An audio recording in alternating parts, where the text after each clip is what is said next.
മാധ്യമം പോഡ്കാസ്റ്റ്. മാധ്യമം editorial April 1, 2026 ബുധൻ. അടിസ്ഥാനരഹിതമായ ആരോപണങ്ങളും ഫാഷിസ്റ്റ് പ്രചരണങ്ങളിലെ വ്യാജങ്ങളും അപ്പടിയേറ്റെടുത്ത് മതന്യൂനപക്ഷ സംഘടനകളെ മാറ്റി നിർത്താനുള്ള മതേതര പാർട്ടികളുടെ വ്യഗ്രത ആർക്കാണ് ഗുണം ചെയ്യുക എന്ന് ആലോചിക്കുന്നതാണ് ഇന്നത്തെ എഡിറ്റോറിയൽ. അവസരവാദ രാഷ്ട്രീയത്തിൻ്റെ അനന്തരഫലം. നിയമസഭാ തെരഞ്ഞെടുപ്പിന് വെറും 9 ദിവസങ്ങൾ ബാക്കിയിരിക്കെ ഭരണം തുടരാനും തിരിച്ചുപിടിക്കാനും സർവശക്തിയും സംഭരിച്ചു പൊരുതുന്ന സംസ്ഥാനത്തെ മുന്നണികളുടെ പ്രത്യാരോപണ യുദ്ധം അവസരവാദ രാഷ്ട്രീയത്തിൻ്റെ പാരമ്യത അനാവരണം ചെയ്യുന്നുവെന്ന സത്യം തുറന്നു പറയാതെ വയ്യ. അടവുനയം എന്ന് പേരിട്ട് തത്വദീക്ഷ തൊട്ടുതീണ്ടിയിട്ടില്ലാത്ത നിലപാടുകൾ പാർട്ടികളുടെയും മുന്നണികളുടെയും കാര്യത്തിൽ പുതുമയുള്ളതല്ലെങ്കിലും ഓരോ തെരഞ്ഞെടുപ്പ് കഴിയുന്തോറും പൂർവാധികം പ്രകടമാവുകയാണ് ന്യായീകരണത്തിൻ്റെ അർത്ഥശൂന്യത.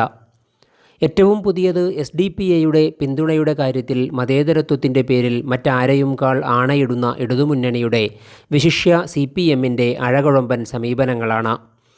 ഒരു മന്ത്രി ജനവിധി തേടുന്ന മണ്ഡലത്തിൽ CPM തങ്ങളുടെ പിന്തുണ തേടിയെന്നും കഴിഞ്ഞ തെരഞ്ഞെടുപ്പിൽ അദ്ദേഹത്തെ പിന്തുണച്ചുവെന്നും SDPI സംസ്ഥാന പ്രസിഡന്റ് നടത്തിയ അവകാശവാദം നിഷേധിച്ച് മുഖ്യമന്ത്രി പറഞ്ഞത് രാജ്യവ്യാപകമായി BJP നിലപാട് മുന്നിൽ വച്ച് അവർ ജയിക്കരുതെന്ന് ആഗ്രഹിക്കുന്ന ഒരുപാട് ആളുകൾ കേരളത്തിലുണ്ട്. BJPയെ ഞങ്ങൾ ശക്തമായി എതിർത്ത് നിലകൊണ്ടപ്പോൾ സാധാരണഗതിയിൽ രാഷ്ട്രീയമായി യോജിപ്പില്ലാത്തവരും സഹകരിക്കാത്തവരുമായ ചിലർ BJPയെ പരാജയപ്പെടുത്താൻ ഞങ്ങൾക്ക് വോട്ട് ചെയ്തിട്ടുണ്ടാകാം. അത് ഏതെങ്കിലും കരാറിൻ്റെ ഭാഗമല്ല എന്നാണ്. സമാനമായ സാഹചര്യം അതിശക്തമായിരുന്ന 2024 ലോക്സഭാ തെരഞ്ഞെടുപ്പിലും തുടർന്നു വന്ന പാലക്കാട്, നിലമ്പൂർ നിയമസഭാ ഉപതെരഞ്ഞെടുപ്പുകളിലും തദ്ദേശ തെരഞ്ഞെടുപ്പിലും മതതീവ്രവാദ ഭീകര സംഘടനയായ ജമാഅത്തെ ഇസ്ലാമിയുമായി UDF സഖ്യമുണ്ടാക്കി എന്ന് മുഖ്യമന്ത്രി പിണറായിയും മന്ത്രിമാരും CPMലെ പ്രമുഖരും ഇടതടവില്ലാതെ വിളിച്ചു കൂവിയിരുന്നതാണ്. അപ്പോഴൊക്കെ SDPIയെ ചേർത്തു പറയുന്നതിലും ഇടതുമുന്നണി നേതാക്കളും വക്താക്കളും ഒട്ടുമേ വീഴ്ച വരുത്തിയിരുന്നില്ല. ഈ തെരഞ്ഞെടുപ്പ് കാലങ്ങളിലൊന്നും ജമാഅത്ത് മത്സരരംഗത്തുണ്ടായിരുന്നില്ലെങ്കിലും അതിൻ്റെ പിൻബലമുണ്ടെന്ന് കരുതപ്പെടുന്ന വെൽഫെയർ പാർട്ടിയുടെ പിന്തുണയെ ചൊല്ലിയാണ് സംസ്ഥാനമാകെ കാടിളക്കിയത്. ആസന്നമായ നിയമസഭാ തെരഞ്ഞെടുപ്പ് പ്രചാരണം കൊടുമ്പിരിക്കൊള്ളുമ്പോഴും ജമാഅത്ത് പിന്തുണയെന്നാരോപിച്ച് ഇടതുമുന്നണി നേതാക്കളും പ്രചാരകരും മാധ്യമങ്ങളും UDFനെ പ്രതിക്കൂട്ടിൽ കയറ്റാതിരിക്കുന്നില്ല.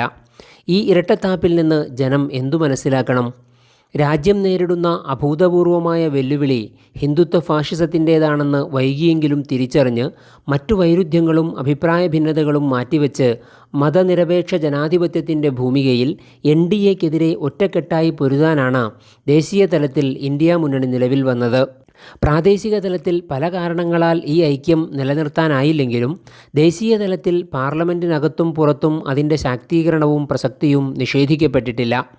ഓരോ പാർലമെൻറ്റ് സമ്മേളനത്തിലും പുതിയ ജനാധിപത്യ വിരുദ്ധ മതന്യൂനപക്ഷ വിരുദ്ധ ബില്ലുകളുമായി മുന്നോട്ടു പോകുന്ന NDAക്കെതിരെ അതിശക്തമായി അണിനിരക്കേണ്ട നിമിഷങ്ങളാണ് പിന്നിട്ടുകൊണ്ടിരിക്കുന്നത്.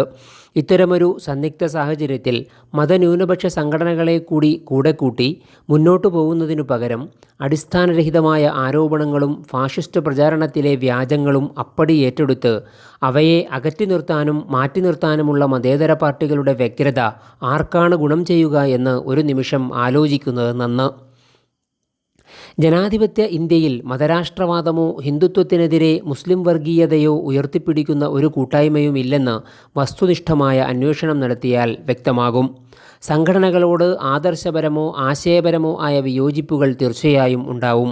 പക്ഷേ അതിൻ്റെ പേരിൽ ഫാഷിസ്റ്റ് പ്രചാരണങ്ങൾ ഏറ്റുപിടിക്കുന്നതും മതനിരപേക്ഷതയ്ക്ക് പകരം ഇസ്ലാമോഫോബിക്കായ സമീപനങ്ങൾ സ്വീകരിക്കുന്നതും ഫാഷിസത്തെ ശക്തിപ്പെടുത്തുകയേ ചെയ്യൂ.